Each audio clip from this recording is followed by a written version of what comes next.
Hey everyone, this is Xanthi and I'm into pieces. I'm really into pieces, specifically jigsaw pieces. And today we have my August roundup of what came into my collection. And I don't have the end of the financial year sales excuse. It got a little bit out of control this month, and I'll explain why. I'm going to do probably in two parts, in that I will let you know what I've got on the table right now and my reasons for having these ones. And I'll pause, move these out of the way, stock them up with a second lot, and continue on. And the reason for that is that if I try to put them all on this table all at once, I think you probably wouldn't be able to see me from behind the stack of puzzles. So let's get cracking. Now, what I've got on the table right now is what I picked up at the Save the Children book sale. Now, Save the Children is a charity, and they have charity shops around the city. It's an Australian charity, I believe, and basically it exists to raise funds to help children in need in developing countries, mostly, I think. Here we have, well, they have several book sales during the year, about three main ones, I think, and a few sort of minor ones in between. And they happen to actually have one. It's hosted at the university that I work at, so that's kind of good for me. I have been going to their sales for decades now, mostly for books, though in the last couple of years it's also been for jigsaws. Now, back in the day, their jigsaws were basically this tiny little corner of with one table, and it was not that exciting, a lot of sort of old and unexciting sort of puzzles. But in the last couple of years, what you could pick up there is fantastic. Better range, better quality of puzzles. Still not huge, but worth going. And we went, my teammates, which includes my partner Marcus. We went, and Marcus and I, we went there quite early. We were towards the front of the queue, and there was quite a queue before they even opened, which was just as well, because as it turned out, unfortunately, it was just one table that had them stacked on the top and on the bottom, and basically what was out there, that was it. They didn't have any more to restock. So if you weren't there, I'd say within the first half an hour or an hour, everything worth taking would be gone. But we were serious. So Karen and I and Marcus, we were there, and we picked out a few things. So I shall run through what I got. So we'll start with this pile over here. I grabbed this Aduka 300 puzzle. I do believe this is Howard Robinson. He does a lot of these sort of selfie type of images. Howard Robinson, yep, from 2020. Black Eyed Friends selfie is what it's called. I do like the 300 counts, because if you don't want to invest too much time, or you're a little bit tired but you do want a puzzle, that's a great alternative. Yes, there is a lot of fur in this, which makes it a bit more challenging, but as a 300, it's doable. So had to grab that one. Again, in the same vein of just a smaller piece count, this is only 100, and it's from the movie Frozen. It's called The Frozen Difference. So only 100 pieces, and I think the idea is that you have to spot 9 differences from, I think, the image on the box and the finished image, which I haven't seen before. So that, I thought that was interesting. And I grabbed a 500 Ravensburger there for practice. I have done this one before, but I believe that I borrowed the copy that I practiced on. So this is hard, yes, it's hard. A lot of dark bits, a lot of green bits, a lot of repeat sort of yellow fur and hues. But, you know, it's a Ravensburger 500. It's great for practice. Now, this is a trefoil. It's only a 500 piece, but look at the size of the box. It is massive. It is, I believe, oh, it's Budapest, Hungary. It is, the sky's beautiful. Buildings are not my forte. So it'll be interesting to see how I go with this one. But yeah, that box size is a bit overkill there. I was really excited to find World Landmarks 360 2000 from Buffalo. I have seen this image, but I've never done it. I think this will be interesting because I do tend to I struggle with buildings for starters. There's lots of buildings in here. And I also do sort of struggle with anything that's got like a different perspective. Like doing puzzles upside down is challenging for me. And you've got like this 360 circle sort of image there. So I'm not sure how I'm going to go with that. But it's a really beautiful image, and I think I might enjoy it. Now, talk about enjoying. The Collector's Cupboard by Colin Thompson. I've done a few of his. They're extremely busy, quite hard to do. I think I've mentioned before that I don't really do busy that well, and they don't really appeal to me that much, but I do like his style, so I will grab what I can.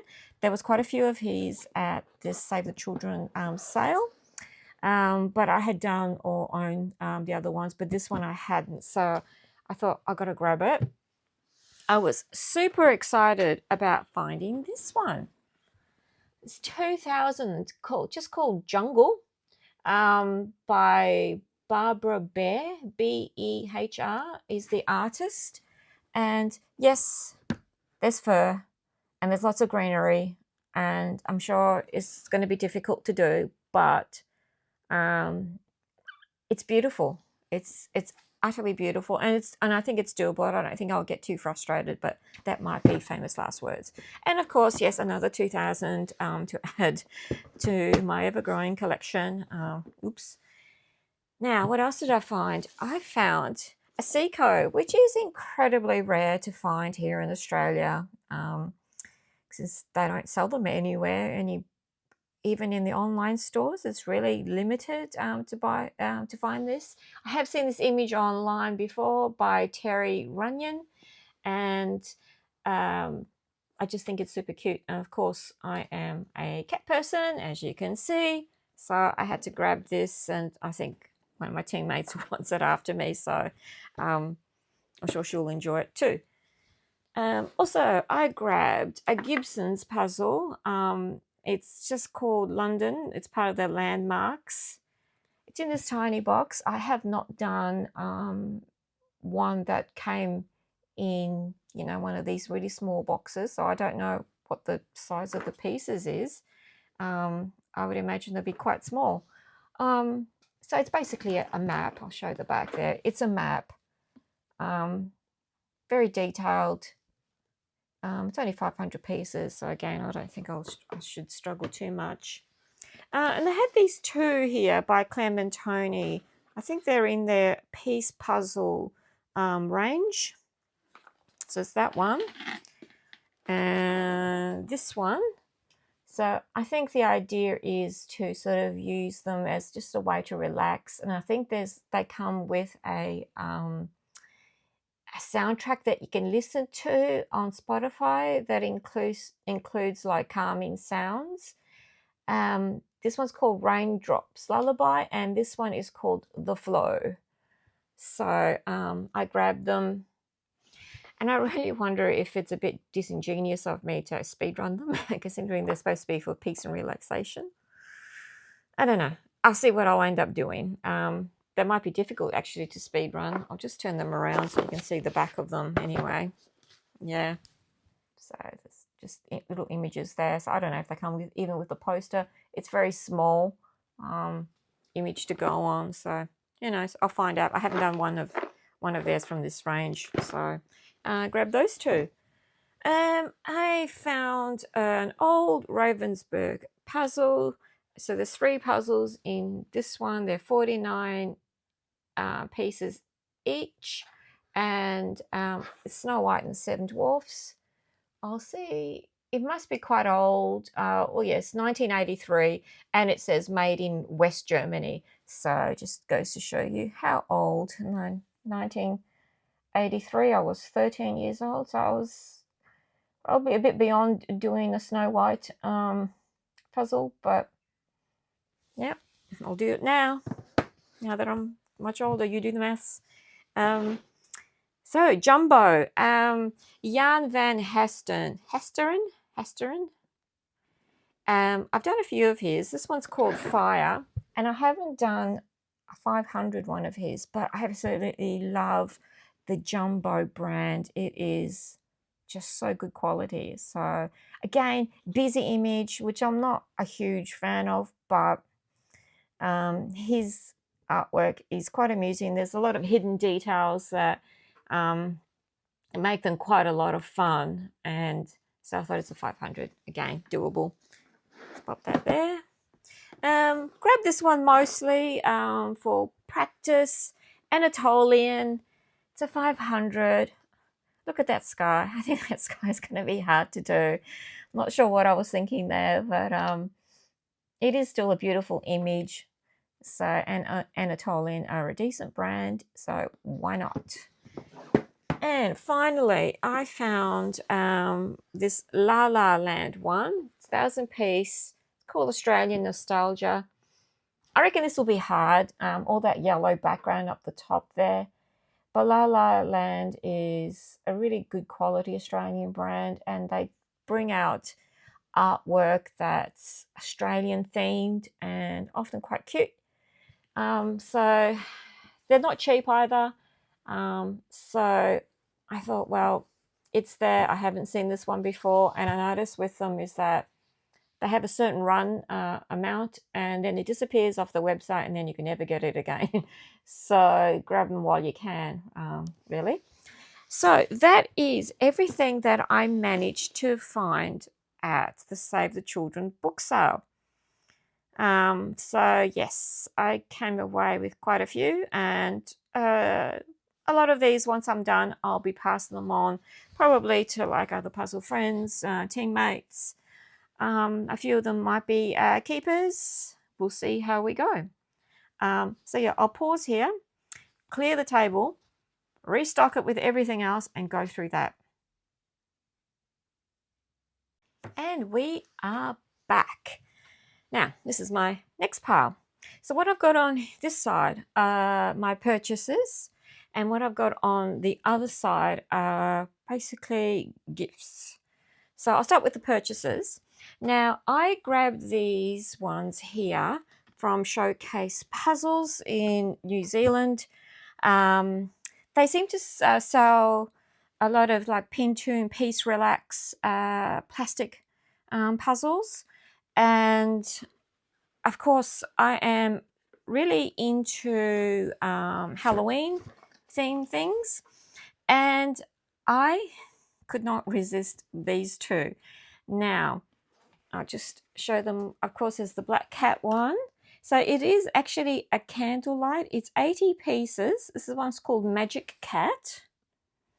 And this one is called Magic Jack. So Jack-o'-lantern. So the idea is that you put them in, they've got interlocking pieces, they're plastic. Then there's rechargeable and cord-free LED lighting, and it gives off a soft glow with low heat light. So warm, gentle glow that's safe to touch. So yeah, I thought these look like so much fun. And come Halloween, basically for all of October, we put up decorations in our home, and the tackier the better. Sometimes we put up what I call the Christmas tree. It's actually black, and I put sort of Halloween decorations on it, and that stays up. And often our Halloween decorations will stay up right through to the end of the year, so through Christmas and everything. Christmas is fine, but I don't really decorate for it. I do mostly sort of Halloween. That's my aesthetic, so to speak. But it wasn't all Halloween. I did pick up this 900 piece one, and it's called Kitten's Life Routine. And yeah, it looks hard. I'm not gonna lie. Um, Sorry for the glare. I'll try to avoid that, but it's got shrink wrap on it. Um, Libraries, cats, books. It looks incredibly cozy, but there's a lot of dark areas and a lot of sort of browny, orangey stuff. But 900 pieces, so it's not 1,000. Um, there's a series of them, and honestly, I wanted to get them all, but they're not cheap. Um, but I did get free shipping. I think once you hit a certain threshold, you can get free international shipping here to Australia from New Zealand. So that was good. Yeah, so I'll put a link to the store, the online store. Do you believe they have opened an actual bricks and mortar store in Auckland? And I'm very jealous. I'd love to go in there and shop around. I'm seeing videos of it, and it just looks like it's fantastic. Here in Australia, you can find Pintu and Peace Relax items in a store called Games World, which is a chain store. It's a game shop, but the range is pretty limited. You can't find everything, and I certainly haven't found these ones there. So I think these are like the brand new ones that are available to them. So I was very happy to get these. Now, in my other purchases was basically, well, it was 500s from Ravensburger, and you probably recognize these ones. I think this was the last in this Colourful Animals series. So that's them at the back there. They all look challenging, and this one definitely looks challenging. But I wanted to complete the set and just give it a go. So I waited for a decent price, and it came along, so I used the opportunity to grab it. Dandelions at sunset. How difficult does that look? I do believe I've done this one, and I moved it on, and then I was like, no, I kind of want it. I want to keep it. I want to try and do it again. Power of Nature is the series. There's some more at the back there, and they all look challenging, really. Some of them I have done, some of them I have not done. And the series will come in 1000s, well, from 500s through to 1500s. So I'm glad this is only a 500. I think the sky is doable, but all of this, much harder. Quite a hard looking puzzle. Now, this other one here, Student Days. Now, I do believe this was released a while ago, but 2024, not that long ago. But I had difficulties for some reason trying to find this, and I've heard it's been in a few competitions, I think, and I heard it's actually quite challenging. I do like the image. It's colourful, but it is busy. So I think that would make it difficult. But yeah, it was just one of those ones that for some reason, I was having trouble finding it. I finally got it. Quite pleased with that. So that's going to go definitely in my practice pile. Now, these two are new, quite new. I don't think they've had general release here in Australia yet. I saw them in an international competition. I can't remember if it was in the Netherlands, maybe. I could be wrong. Anyway, it's called Hello Ponies by Steve Crisp. And Steve Crisp is, heaps of his art is used in puzzles, and not just in Ravensburger. But yeah, I thought that was quite a beautiful scene there. So I thought I'd grab it. I think I grabbed this from overseas online seller. Again, generally speaking, it hasn't, because they've been released here. It's 2025 one. And also this one is probably, I think, was also used in a competition overseas called The Lakes. Yep, 2025 by Kevin Walsh. So generally speaking, images like that don't tend to sort of really excite me, but I think for speed puzzling practice, I think it's a good idea to do all sorts of different images. So that is definitely on my speed puzzling practice pile. So we'll go across now to the ones that I didn't purchase and that were gifted to me. And actually, I might start first with my teammate Karen. She and I swap puzzles quite a lot. We have similar tastes, and both she and I are really into speed puzzling. She's much better than me.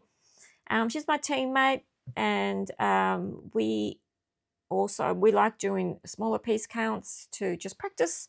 So she gave me this one. It's a 300. It's very colorful, very busy, from 2017, called Fun at the Carnival. And I have never seen this one before, which is always fun when you come across one that you haven't seen before. So yes, I think I'm going to have fun doing this one just for a bit of practice. And she also gifted me this Pokemon one. It's not in great condition in the fact that quite a few of these puzzles have pieces missing. Obviously, probably a child had it and wasn't careful with it. But again, I thought it'd be fun to do just for what they call a puzzle snack. And it's a Buffalo brand one. So there's three 300s and one 500 panoramic one. Now, I'm not into Pokemon. My friend Karen is. I'm considerably older. I was well and truly an adult when Pokemon came out, so they weren't really on my radar that much. But it's colorful, so I think I'll have fun, but just don't ask me to name any of them other than Pikachu. That's the only one I know. So, on to this one. This is a Cherry Pazzi. It's called Happy Hippo. I actually won a Cherry Pazzi puzzle on Instagram, and it is just so cute. I could choose which one I wanted, and I've only done one other one from this brand before. I think they're from Poland. The brand is absolutely fantastic. The piece quality, it's like a matte finish. It's a nice snug fit. There is some controversy in that I think they do use AI images, and I think they don't really make it that obvious that it's AI. I honestly, when I picked this one, I didn't know whether it was AI or not. But at the front, it has a little signature here called, I think it's K. Lipinski Art and Photography. Now, is that the artist? Did the artist use AI to create this? I really don't know. With a lot of images, you can kind of tell they've got a certain look about them that could be AI. So this might, I'm not sure. So the quality of Cherry Pazzi is fantastic, but if they're using AI, I would like them to be more transparent about it. Just make it quite obvious, not only on the website, but actually on the box. I like that because some people don't like AI. I have mixed feelings about it, to be honest. But I think if you're upfront about it, then consumers can make up their own minds. And I think I appreciate honesty with businesses. So that actually came also with this door hanger, and it says, "Please do not disturb." I'm doing my Cherry Pazzi, which I thought was cute, and then on the back it says, "Come on in, hey, short break from puzzling."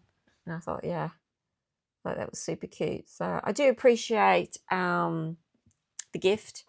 and I'm sure I'm going to enjoy doing it. So finally,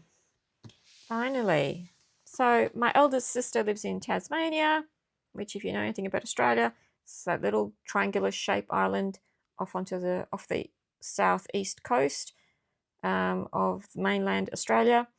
And she went to a store that's in a place called Richmond, which is a bit outside of Hobart, bit of a drive out. And it's called The Puzzle People, and I will put a link below in the description notes to their website. So she had a bit of a look around, and she was messaging me while she was there, and she was showing me photographs, and she bought some puzzles of her own. And she took a photograph of this one, and I have never done a workshop puzzle, so I was rather interested in this one. Does it look hard? Yes, it does. It's called Illumination Tree, and it's quite beautiful. So, and I didn't notice it until I actually received it, but it includes gold foil.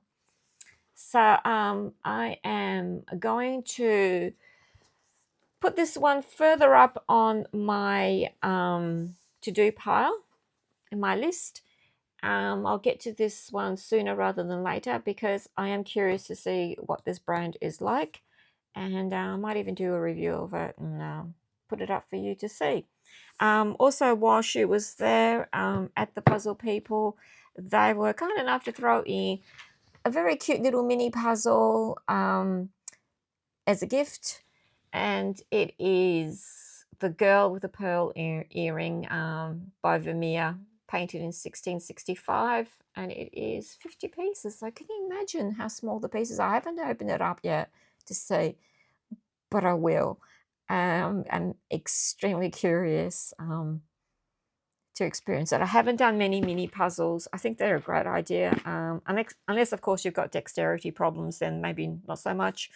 But if you're traveling, so say you're on a plane or whatever, and you want to occupy yourself, just pull out. These are nice and small. You can pack them away easily. It's about the size of a matchbox, I would say.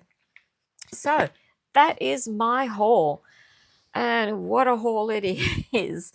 Yeah. So it'd be interesting to see what September brings. Like I said, I do like Halloween, and this is around the time that those sort of puzzles come out, and the temptation's great. But yeah. So I hope you enjoyed seeing all the new things that have come my way. I would love to know in the comments which puzzle or puzzles interest you the most.